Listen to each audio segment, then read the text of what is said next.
darling, tonight, tomorrow will be too late. It's now or never.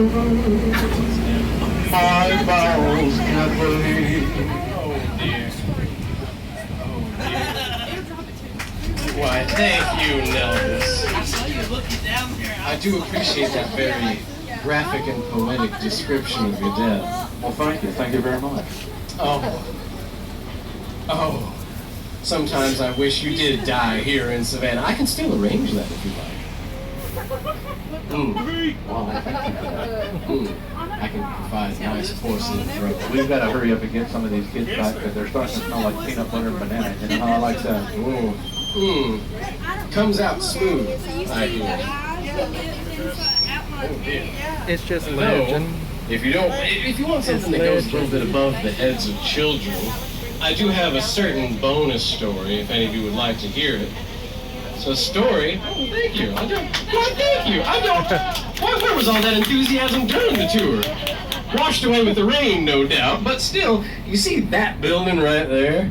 You see, that is Old House. It's one of the dormitories for the Savannah College of Art and Design, but it used to be a motel. And right across the street, there was the Emerald Ballroom, an extremely seedy bar. And they worked together to get a few ladies of the night, shall we say, to take their johns across the street to the motel and engage in some capitalism for the evening. Oh, there's one. Oh my. The SCAD student? It's close enough. Though apparently being a rather volatile profession, sometimes neither Lady nor John would make it out unscathed or alive.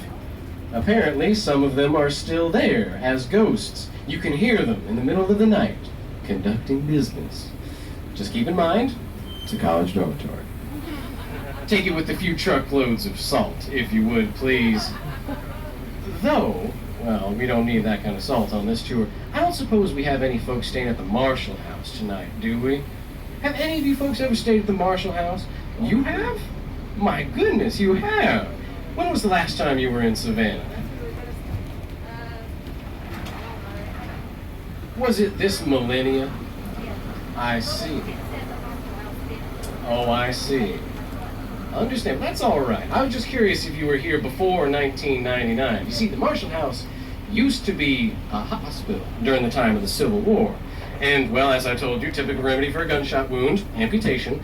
And I cannot imagine the smell that that hospital must have had in these hot, humid Savannah summers. This trolley is already ripe. I can't imagine what the hospital would have been like with all those bandages. But contrary to popular belief, it's not always cold here in Georgia. It's not always hot here in Georgia. One time, it was cold. There was this winter that was so cold, everything around here was frozen solid. Even the ground itself was frozen stiff. And, well, speaking of stiffs, that gave the doctors a problem because they couldn't bury all the bodies.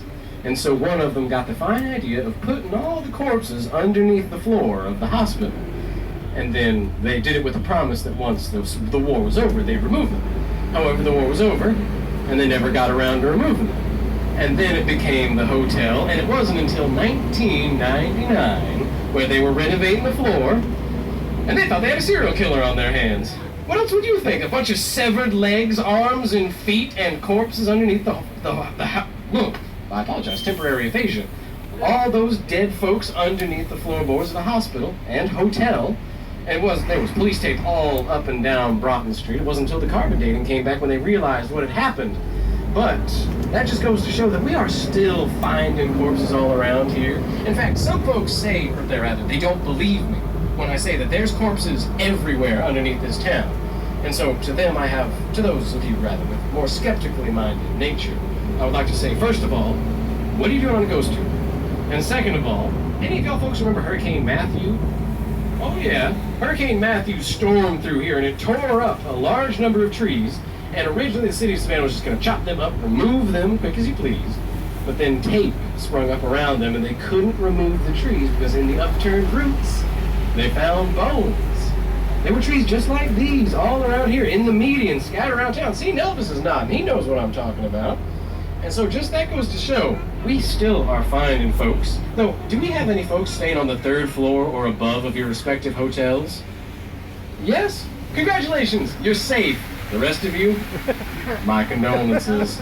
They say that ghosts only walk in the places that they did during life, and most of these buildings were only 1 to 2 stories tall. Oh, well, that's not to say that all of you folks 3rd floor above are safe.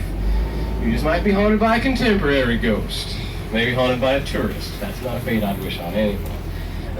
Though there are in other ways you might be, well, in danger. You see, there is the Honora Foley house a few blocks over, and they were renovating that about 30 years ago, knocking in one of the walls, and then a corpse came spilling out onto the floor. After that, nicknamed Wally. However, it turns out, apparently Mrs. Honora Foley accidentally killed a man with a brass candelabra and then had him walled up. So we're always finding corpses around here. Sometimes in the ground, sometimes beneath the headboards of people that have been staying in the Foley House Inn for years and years.